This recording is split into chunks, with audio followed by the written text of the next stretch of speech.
2 বছর 2 মাস চলতেছে পড়ায় ফিলিস্তিনের যুদ্ধ, আর ফিলিস্তিনের যুদ্ধের যোগ বিয়োগ আমার মিলে না, আপনাদের মিলতে পারে। এই জন্য মিলে না, যেখানে ইব্রাহিম আলাইহিস সালাতু ওয়াস সালাম জাতির পিতা খলিলুল্লাহ যেখানে ঘুমান আরাম করেন, ওইখানে বোম ফাটে কি করা? ওই জমিনে 2 বছর যুদ্ধ হয় কি করা? তারপরও ওদের সাথে ওদের সাথে যুদ্ধ হয়। 32 বার আল্লাহর কাছে যাদের ব্যাপারে আমরা আশ্রয় প্রার্থনা করি, গায়রিল মাগদুব, ওদের সাথে যুদ্ধ। কমসে কম 32 রাকাতে তো 32 বার বলি গায়রিল মাগদুব, ওদের সাথে যুদ্ধ হয় কি করে? এই উম্মতের তো দুর্দশার হওয়ার কথা ছিল না। পেটে যখন বাচ্ছিল না তখনই তো দুর্দশা ছিল না। বর্তমানে যতটুকু দুর্দশার শিকার এই উম্মত, পেটে যখন বাচ্ছিল না তখনও এতটুকু দুর্দশার শিকার ছিল না। পরনে যখন কাপড় ছিল না তখনও এতটুকু দুর্দশার শিকার ছিল না। এক কাপড়ে যখন স্বামী স্ত্রীর জীবন চলতেছিল তখনও এতটুক দুর্দশার শিকার এই উম্মত ছিল না। কসম খোদার, তখনও একজনে হাত উঠাইলে ফেরেশতা চলে আসতো, একজনে হাত উঠাইলে। আজকে 250 কোটি হাত উঠায় বসে আছে, ফেরেশতার কোনো চিহ্ন দেখা যায় না। যদি চিহ্ন দেখা যেত তাহলে তো ফিলিস্তিনে এতদিনে ফেরেশতা নেমে আসতো। একটু যোগ বিয়োগ মিলা। ওয়াদি খালিলে তো ইব্রাহিম আলাইহিস সালাম ঘুমাইতেছেন। উনি যেই গ্রামে ঘুমান ওটার নাম ওয়াদি খালিল। ওনার থেকে একটু দূরেই তো মুসা আলাইহিস সালাম ঘুমাইতেছেন, ওয়াদি মুসা। একটু দূরেই তো ওনার শ্বশুর ঘুমাইতেছেন, শুআয়ব আলাইহিস সালাম। ওনার পাশেই তো ঘুমাইতেছে মুসা আলাইহিস সালামের শিষ্য ইউশা বিন নুন আলাইহিস সালাম। এছাড়াও তো 70 জন নবীর কবর চিহ্নিত আছে, চিহ্ন দেওয়া আছে 70 জন নবীর কবর। 45,000 সাহাবায়ে কেরাম শুয়ে আছে ফিলিস্তিনে। কত কত 45,000। কুল্লুহুম শুহাদা, প্রত্যেকজন শহীদ। শহীদ মরে নাই, ওরাও জীবিত। যেইখানে আল্লাহ সম্মেলন করেন, আল্লাহ আরশে নেওয়ার দরকার ছিল, বাইতুল্লাহর থেকে নিয়ে যেতেন। নবীদের সম্মিলন আপনার সবচেয়ে উত্তম ঘরে বাইতুল্লাহ করতেন। মেরাজের রাত্রে তো 1.25 লক্ষ নবীদের সম্মেলন ছিল বাইতুল মুকাদ্দাসে, সশরীরে, রুহানি না। উলামা একমত হবে ইনশাআল্লাহ, আশা করি। সশরীরে 1.25 লক্ষ নবীদের সম্মেলন। মুহাম্মদুর রাসূলুল্লাহ ইমাম।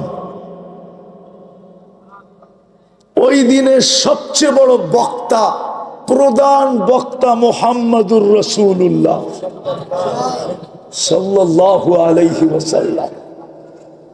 ওই জমিনে 2 বছর যুদ্ধ হয় কি করে? তারপরও ওদের সাথে ওদের সাথে যুদ্ধ হয়। 32 বার আল্লাহর কাছে যাদের ব্যাপারে আমরা আশ্রয় প্রার্থনা করি, গায়রিল মাগদুব, ওদের সাথে যুদ্ধ। কমসে কম 32 রাকাতে তো 32 বার বলি গায়রিল মাগদুব, ওদের সাথে যুদ্ধ হয় কি করে? কিন্তু হবে না তো হবে না কেন? এটাই বুঝাইতে চাইতেছি। হবে না তো হবে না কেন? কি কারণে হবে না? এই প্রশ্নটাই আপনাদের সামনে রাখতে চাইতেছিলাম, যে হবে না তো হবে না কেন? সৃষ্টির ভিতরে আমাকে মানুষ হিসাবে শ্রেষ্ঠত্ব দিল, মানব জাতির ভিতরে আমাকে উম্মতে মুহাম্মদী হিসাবে শ্রেষ্ঠত্ব দিলেন। শুধু শ্রেষ্ঠত্ব দিলেন না, আবার শ্রেষ্ঠত্বের প্রমাণও দিলেন। প্রমাণ স্বরূপ আমি বলতেছিলাম, মুহাম্মদুর রাসূলুল্লাহ সর্বপ্রথম প্রমাণ।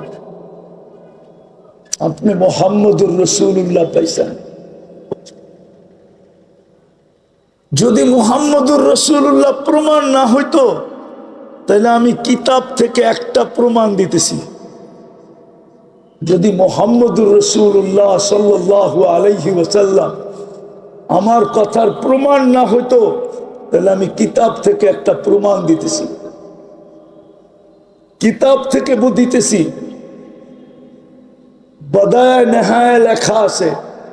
ওইখানে লেখা না থাকলে আমি বলতাম না যে দানিয়াল আলাইহিস সালাম শুধু এই উম্মতের হাতের মাধ্যমে কাফন দাফন পাওয়ার জন্য ২৫০০ বৎসর অপেক্ষা করছেন। মৃত্যুর পরে ওনার দোয়া ছিল, আল্লাহ মৃত্যুর পরে যেন আমাকে সুরক্ষিত রাখা হয়। উম্মতে মুহাম্মাদি যেদিন আসবে, এদের হাতের মাধ্যমে যেন আমাকে কাফন দাফন করা হয়। কেননা আমি এই ফজিলতটুকু পাইতে চাই। কেননা উম্মতের মুহাম্মদের ফজিলত, মুহাম্মদুর রাসূলুল্লাহর উম্মতের ফজিলত যতটুকু আমি জানছি, আপনি আমাকে জানাইছেন, বিদায় আমার মন বলে আমি ওদের হাতের ছোঁয়া চাই। আর কোরআনও এই কথা সাক্ষী দেয়, মাসালুহুম ফিত তাওরাত ওয়া মাসালুহুম ফিল ইনজিল। আমাদের প্রশংসায় তৌরাত ভরা ছিল, ইনজিল ভরা ছিল, জবুর ভরা ছিল। আসমানি কোনো কিতাব নাই যেটার ভিতরে আমাদের আলোচনা না ছিল। কোন নবী রসুল এরকম আসেন নাই যাদের মুখে আমাদের আলোচনা না ছিল। আদম আলাইহিস সালাম থেকে নিয়ে ঈসা আলাইহিস সালাম পর্যন্ত আমাদের আলোচনাই আলোচনা ছিল। যদি আমাদের আলোচনা না থাকবে, তো ঈসা আলাইহিস সালাম কেন দোয়া করলেন যে আল্লাহ আমাকে উম্মতে মুহাম্মদী মায়া পাঠায়েন? আল্লাহ কেন কবুল করলেন? উনি কেন আসবেন? উনি দাজ্জালকে কেন হত্যা করবেন? কিন্তু যেদিন আসবেন, উনি ইমামতি তো করবেন না। ইমামতি তো করবেন মাহদী আলাইহিস সালাম।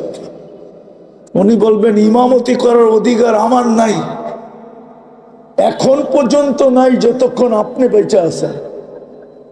কেন আপনি উম্মতের ইমাম, আমি উম্মতের একজন ব্যক্তি। আপনার পরে যখন ইমামতি আমার কাছে আসবে, তখন আমি ইমামতি করব, কিন্তু আজকে তো আপনি ইমাম। তো শ্রেষ্ঠত্বের প্রমাণ হইল মুহাম্মদুর রাসূলুল্লাহ। খোলার সময় আমার কাছে নাই, নাহলে এটাকে অনেক খোলা যায়। দ্বিতীয় প্রমাণ হলো কোরআন। কি কি কি কি? কোরআন কালামুল্লাহ। কোরআন না কালামুল্লাহ। আল্লাহ নিজের কালাম দিয়া দিছেন, নিজের কালাম আমাদেরকে দিয়া দিছেন। কিন্তু আফসোস, আমার জাতি ৯০ জন কোরআন পড়তে জানে না, নারী পুরুষ। ৯০ জন পড়তে পারে না। জানি না উত্তরের মানুষ রাগ হয়ে গেল কিনা, একমত আপনারা? ৯০ জন কোরআন পড়তে জানে না। পড়তে না জানে আমার কোনো আপত্তি ছিল না, কিন্তু আফসোসের বিষয় তো এইখানে যদি ঘরে ঢুকার সাথে সাথে কোরআনটা চোখের সামনে পড়তো, তাইলেও হয়তো মনটাকে বুঝাইতে পারতাম যে ঘরে ঢুকার সাথে সাথে কোরআনটা চোখের সামনে পড়ে। কিন্তু সমস্ত মুসলমানের ঘরে তো ঢুকার সাথে সাথে টেলিভিশনটা চোখের সামনে পড়ে।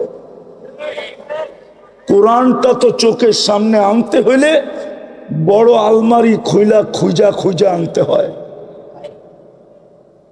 রাগ হয় না, পায়ে হাত রাখেন। টেলিভিশনটা তো সামনে পড়ে, চোখের সামনে। কোরআনটা তো চোখের সামনে পড়ে না। ঘরে ঢুকার সাথে সাথে কোরআনটা চোখের সামনে পড়ে না। উচিত ছিল ঘরে ঢুকার সাথে সাথে যেন কোরআনটা সামনে পড়ে, এমন জায়গায় কোরআনটাকে রাখা উচিত ছিল। কমসে কম কোরআন দেখা হইল কোরআনের কিছু না কিছু মহত্ব, গুরুত্ব, বরত্ব, সম্মান, এটার ছোঁয়া হইল আমার দিলে লাগতো। কিন্তু আফসোস, টেলিভিশনটা চোখে পড়ে ঘরে ঢুকার সাথে সাথে, বেডরুমে ঢুকার সাথে সাথে টেলিভিশনটা চোখে পড়ে, কোরআনটা পড়ে না। রাগ হেন না। আরেকটা বলবো, কোরআন 90% কোরআন পড়তে জানে না, কিন্তু কোনো আপত্তি ছিল না যদি ডেলি কোরআনটাকে নিয়ে একবার চুমা দিত। শুধু চুমা দিয়া বলতো বুকে লাগায়, মালিক তোর কালাম। পড়তে পারি না, ভালো তো বাসতে পারি। পড়তে তো পারি না, ভালো তো বাসতে পারি, কিন্তু আমার জাতি তো কোরআন বৎসরের পর বৎসর ছুঁয়া দেখে না। এই মজমায় পাওয়া যাবে কবে কোরআন ছুঁয়া দেখছে বলতে পারবে না। নাই এই মজমায় কেউ? আমি হাত উঠাইতে বলবো না, আছে তো? হ্যাঁ, যুবকরাও বলতে পারবে না ওরা কবে কোরআন হাত লাগায় দেখছে, ছুঁয়া দেখছে, বলতে পারবে না। অথচ আপনারা বললে হাসবেন, ওরাও হাসবে। সবাই বলবে হুজুর হাস্যকর কথা বলল। ওরা ডেলি 2-4-10 বার মোবাইল টাচ করে চুমা দেয়। জিগান দেয় না? না দেয়? সত্য তো? নর্তকী, নর্তকী, গায়িকা, সায়িকা, নায়িকা দেখে 2-3 মিলা একজন আরেকজনকে খোঁচা দেয়, দেখছ জিনিসটা কি? তো হিট হয়ে যায়, ঠান্ডা হবে কেমনে? মোবাইলের ভিতরে হাত ঢোকে না, কোথায় নাচে জানে না। তো এইখানে বই মজা লয়, মোবাইলের টাচ করে চুমা দেয়। জিজ্ঞেস করেন ওদেরকে, আমি যদি ভুল বলে থাকি। অথচ কবে কোরআনকে চুমা দিছে এটাও জানে না। রাগ হয়ে যাবেন? বলবো এই উত্তরেই আছে, ঘন্টার পর ঘন্টা সিরিয়াল দিয়া বসা থাকে ডাক্তারের কাছে, আর মোটা মোটা ভিজিট দেয়, মোটা মোটা। কেননা উত্তরের ডাক্তারদের ভিজিট আর ওই কমলাপুর সমলাপুরের ডাক্তারের ভিজিট তো এক না, ঠিক না? তো লম্বা লম্বা ভিজিটও দেয়, 4-4, 5-5 ঘন্টা বসেও থাকে, কিন্তু একজনও হবে না এখানে যে কোরআনটাকে চাইপা নিয়ে বলছে, মালিক শুনছি কোরআনের ভিতরে শেফা রাখা আছে, তুই কোরআন নাকি শেফা হিসাবে নাজেল করছিস। ও মালিক, আমার শেফার দরকার। তোমার কালাম শেফা দিয়ে করবে তো করবে কি, আমার শেফার দরকার। আমি বুকে চাইপা ধরলাম, ওই পর্যন্ত ছাড়বো না যতক্ষণ পর্যন্ত তোমার কোরআনের শেফা আমার ভিতরে না যাবে। বলেন এখানে কেউ আজ পর্যন্ত বুকে চাইপা ধরছে? আমারটা অযৌক্তিক হইলে বলেন আপনার জুতা আমার গাল, যদি অযৌক্তিক হয়। কোরআনকে তো চেপা ধরে না। কসম, আপনি চাইপা মাস ভর চাইপা ধরেন, দের হ্যায় অন্ধের নিহি হ্যায়, এটাই সত্য প্রবাদ বাক্য। 2 দিন দেরি হইতে পারে, কিন্তু অন্ধকার হবে না।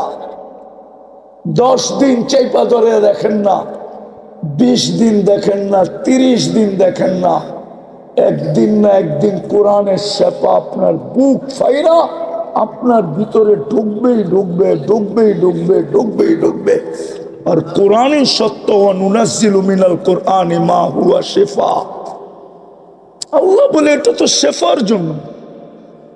এই জন্যই তো কোনো আল্লাহওয়ালা লিখছিলেন, इलाज अगर हो सके कुरान और हदीस से,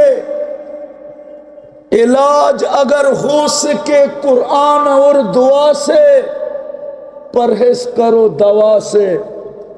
যদি তুমি চিকিৎসা নিতে পারো কোরআন দ্বারা, কোরআনের কাছ থেকে যদি তুমি চিকিৎসা